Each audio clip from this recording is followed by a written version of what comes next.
Lesson 6 सर्वनाम। सर्वनाम को हम इंग्लिश में प्रोनाउन कहते हैं। रहीम कक्षा 5वीं में पढ़ता है। वह एक होशियार बालक है। उसके पिता डॉक्टर हैं। उसकी माँ अध्यापिका हैं। उसे सभी प्यार करते हैं। इस चित्र में ये रहीम है। वो कक्षा 5वीं में पढ़ता है। वह एक होशियार बालक है। उसके पिता डॉक्टर हैं। उसकी माता अध्यापिका हैं। उसे सभी बहुत प्यार करते हैं।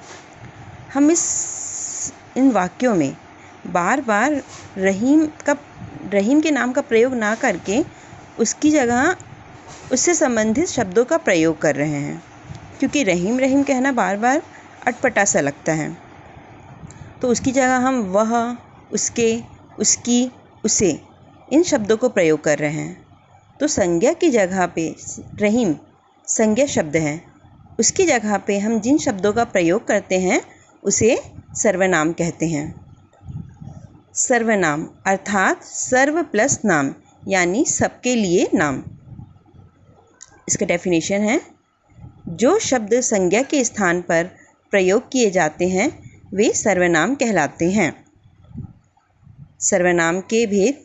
सर्वनाम के 6 भेद हैं।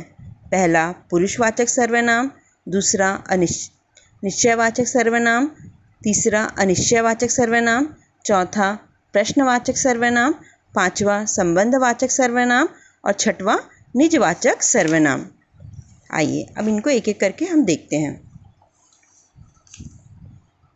पहला है पुरुषवाचक सर्वनाम।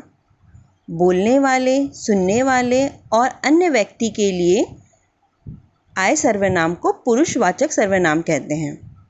जैसे मैं पुस्तक पढ़ रहा हूँ, ये मैं अपने लिए प्रयोग कर रही हूँ कि मैं पुस्तक, यहाँ पे जो बच्चा है वो मैं पुस्तक पढ़ रहा है कह रहा है, तो ये पुरुषवाचक सर्वनाम है। तुम क्या कर रहे हो, तुम पुरुषवाचक सर्वनाम। और वह खेल रहा है, ये भी पुरुषवाचक सर्वनाम है। इसके 3 भेद हैं। उत्तम पुरुष, इसमें मैं और हम का प्रयोग होता है बोलने वालों के लिए। मध्यम पुरुष तू, तुम, आप सुनने वाले के लिए। अन्य पुरुष वह, वे अन्य के लिए। दूसरा अनिश्चयवाचक सर्वनाम।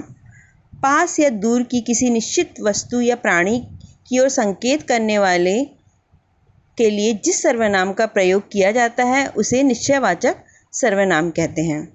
जिसे फिक्स रहता है कि ये काम जो है उसी